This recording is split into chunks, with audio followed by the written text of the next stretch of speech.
Assalamualaikum warahmatullahi wabarakatuh. Alhamdulillahi rabbil alamin. Wassalatu wassalamu ala asyrafil anbiya'i wal mursalin. Habibina wa maulana Muhammadin wa ala alihi wa sahbihi ajma'in. Man yahdillah fala mudilla lah wa man yudlil fala hadiyalah. قال المصنف رحمه الله تعالى ونفعنا بعلومه في الدارين آمين ثم قال والعالم به ينبغي أن يخصص بتعليم هذا العلم من في ثلاث خصال. Orang berilmu cendekiawan itu pantaslah memperhatikan bahwa hendaklah dia mengkhususkan pengajaran ilmu ini kepada seseorang yang memiliki 3 kriteria.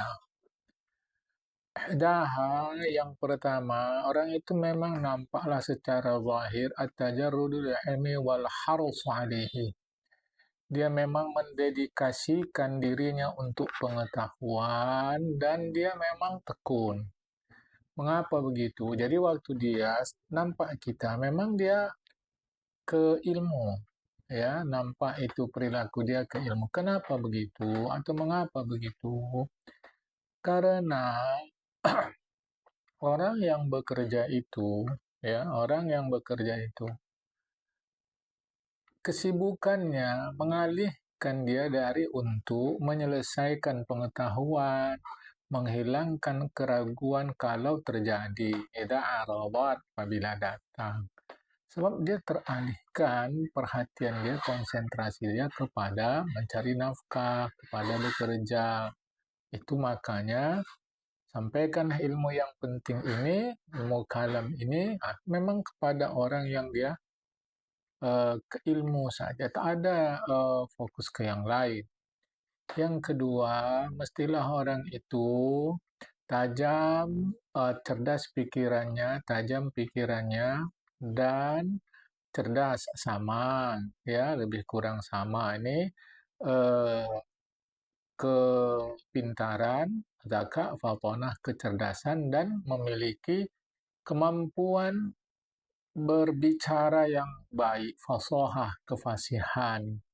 Karena cerdas tapi nggak mampu menyampaikan pikirannya, nggak mampu menyampaikan argumentasinya, dia cerdas jadi tumpul.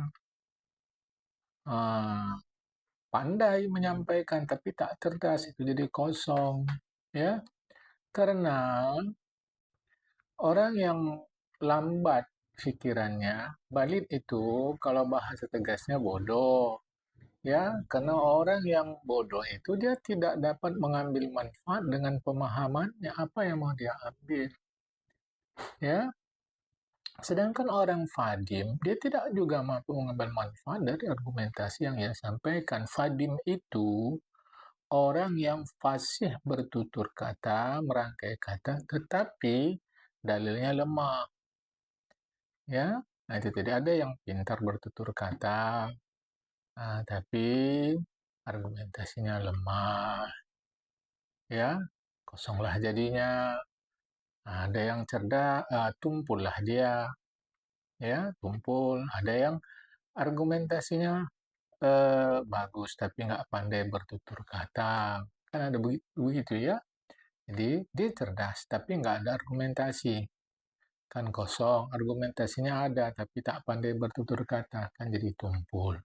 Sebab kalau dia bodoh dan fadim, maka dikhawatirkan ilmu kalam itu memberikan keburukan, efek negatif bagi dia, sehingga tidak lagi diharapkan manfaat ilmu kalam itu.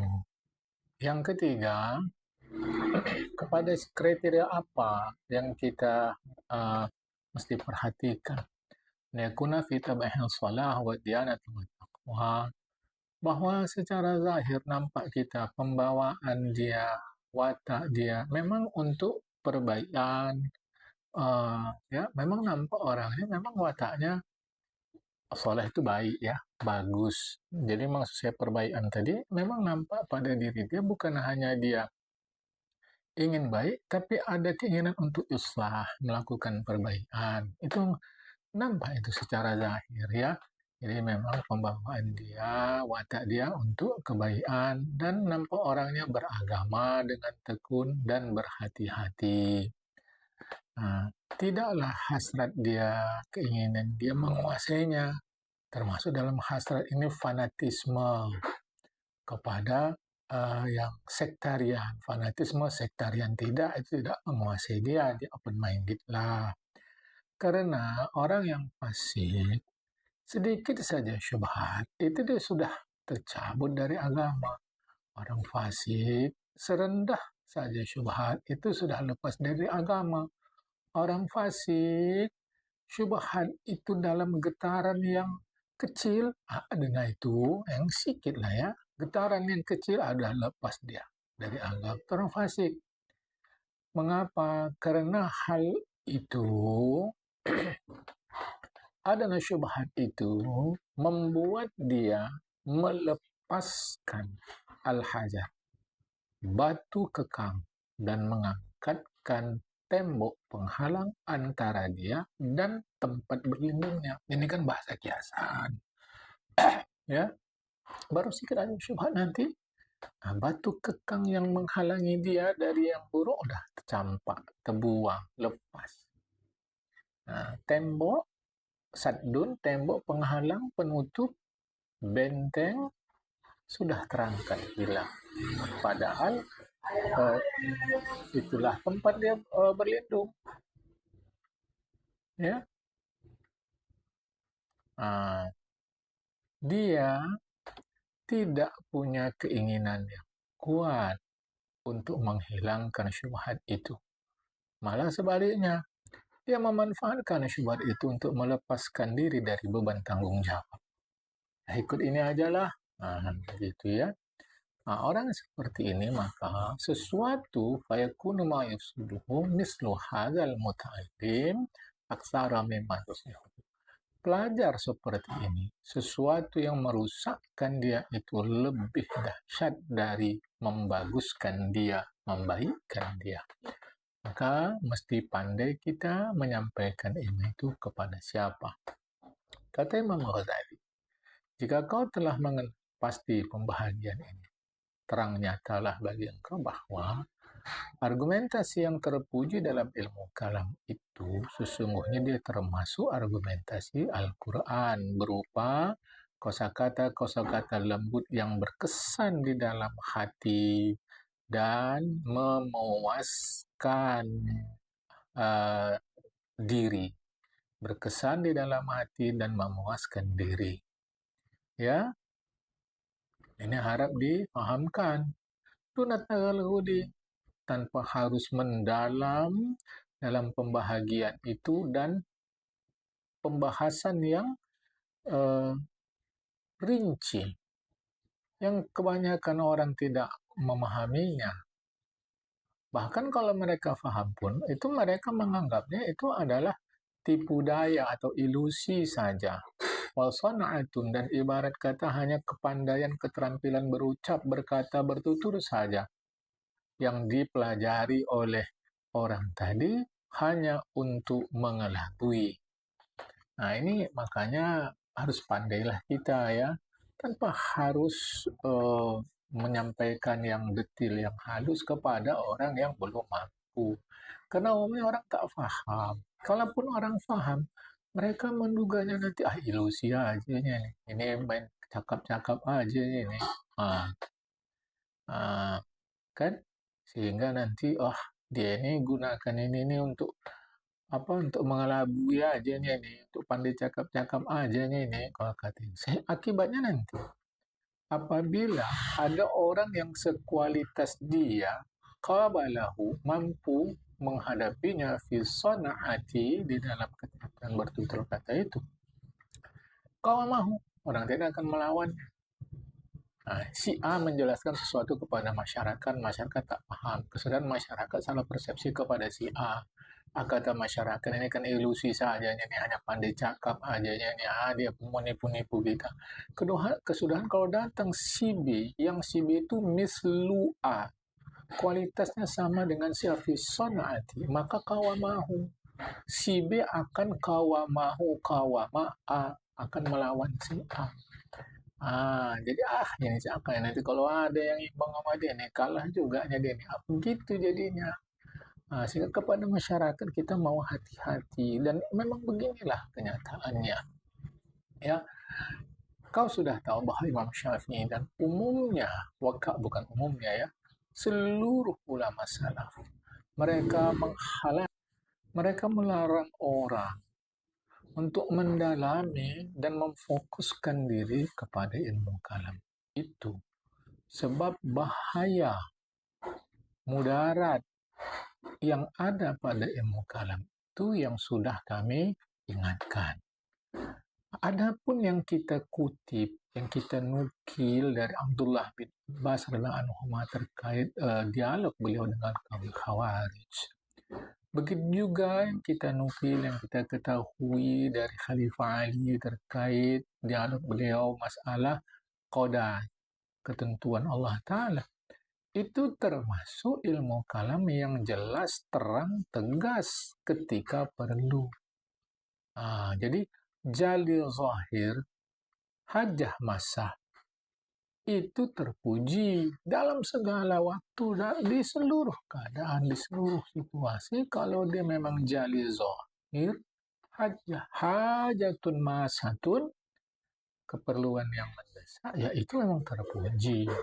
Ya, memanglah, iya. Berbeda masa, berbeda zaman, berbeda pula banyak sikit keperluannya kepada ilmu kalam itu. Karena itu tak jauh-jauh lah bahwa memang terjadi perbedaan hukum terkait itu. Kalau memang belum perlu, untuk apa? Ya, baik. Inilah hukum terkait akidah ini. Ya, inilah hukum terkait akidah ini. Yang sudah kami jelaskan ini, inilah dia hukumnya.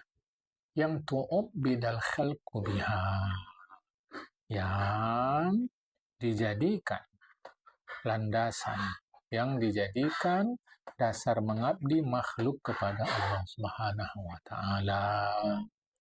Ini pula lah hukum, ya, jalan kita untuk membela dan menjaga agama. Ini sudah kami jelaskan, ini ketetapannya. Adapun menghilangkan syubhat, keraguan, membukakan hakikat sesuatu, mengetahui segala sesuatu sebagaimana adanya, mengetahui rahasia yang telah dijelaskan melalui zahir ungkapan dalam akidah itu. Tak ada kunci lain untuk itu kecuali mujahadah.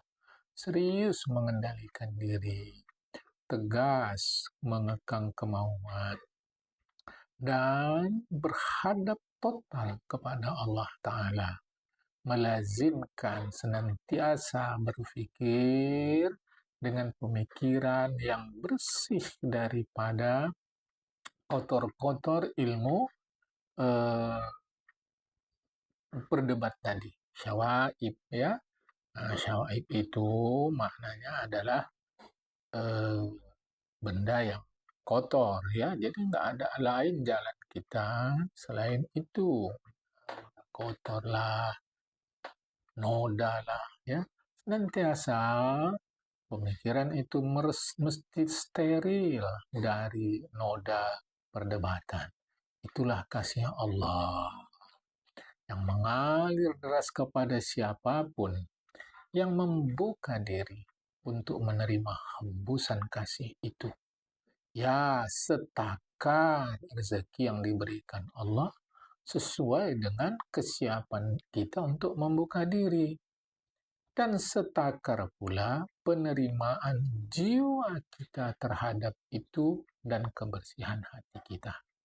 Sebab itu adalah lautan dalam yang tidak diketahui dasarnya dan